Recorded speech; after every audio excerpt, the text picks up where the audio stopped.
I'm tying Fran Better's Ausable bomber on a number 10 fine wire hook using bright orange thread. I'm using the recipe from Mike Valla's The Founding Flies. I'm using calf tail for the wing, so I'll grab a pinch of that, cut it from the tail. I'm going to grab the tips and pull out any underfur. Not much in a calf tail. And then I want my wing to be about the length of my hook shank. So I'll measure that, and then I'm going to bring it back up here and tie it in over the eye with a few wraps.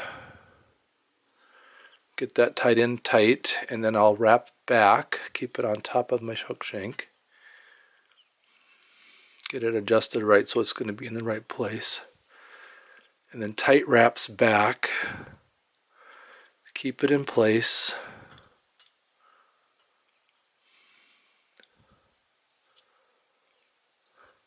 And then I will cut that butt ends at an angle.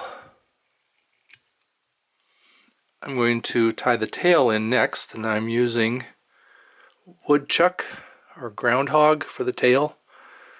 This is one of Fran Better's, what should we say, most liked tying substances, tying ingredients. And Eric Lacer also picked up on that whole woodchuck groundhog craze. This is a dry fly, so we want materials that are going to float well. The wing is really more for visibility. The orange, according to Better's, mimics the color of mayflies on the Ausable River in New York. And this is really tied like an Ausable wolf, but you'll see the primary difference is in the hackling.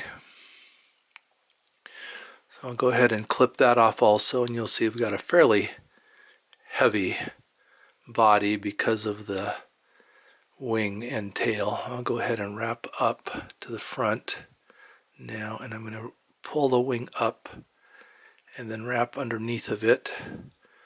Might have that wing a little bit far back, but I think we'll be fine. It'll give us room for hackle and a head in front of it as well. But if I build a little dam right there tight against the wing, that'll help it to stand up.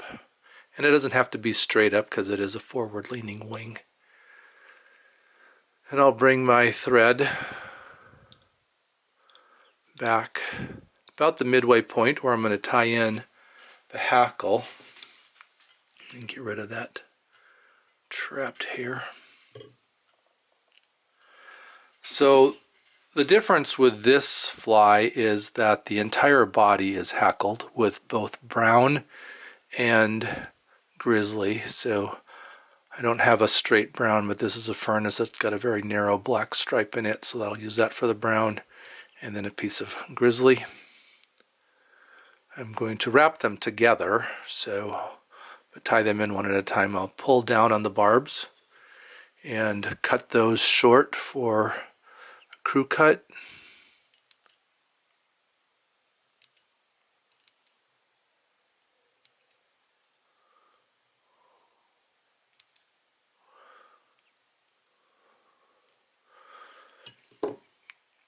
If I pull a few of the bottom barbs off a little bit, that'll help so that they don't create a more tail, although it'll pretty much be hidden. So I'll wrap that one in. I'm wrapping it shiny side out. And then I'll take and do the same thing with the... Oh, this one looks like it's just stripping off. That's fine. I wanted to do a crew cut, but they just stripped it when I pull them off, so just make sure that I tie that in tight so it doesn't come out. And then I will take my thread all the way up to the front where I will finish tying off the hackle and wrap the head. So I'll grab both of those together and then I'll just wrap them together, and I'm going to do a tight spiral. So I want the orange to show through a little bit.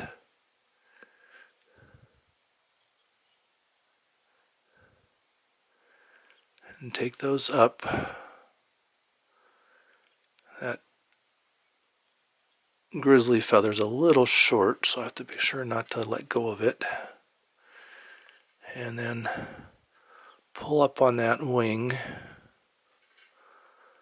and wrap a couple wraps in front.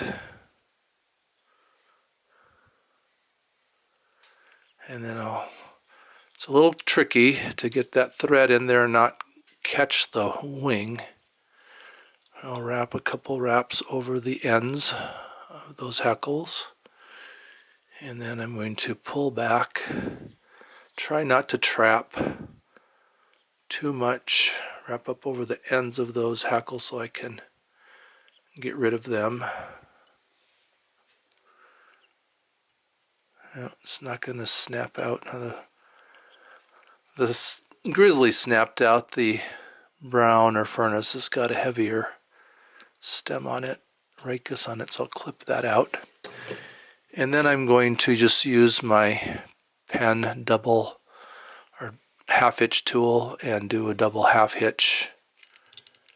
So wrap my thread around the end twice and then pull it off the end of the pen. And what that does is it pulls back on any of the fibers, any of the hackle barbs that are out over the end of the hook, the eye, and make sure that I don't trap in any more.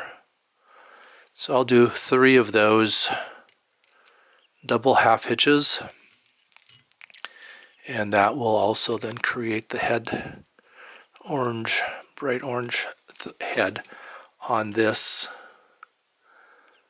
Ausable bomber. I'll just push my scissors against the thread, and then I am going to make sure that that knot does not come untied by putting some head cement on there.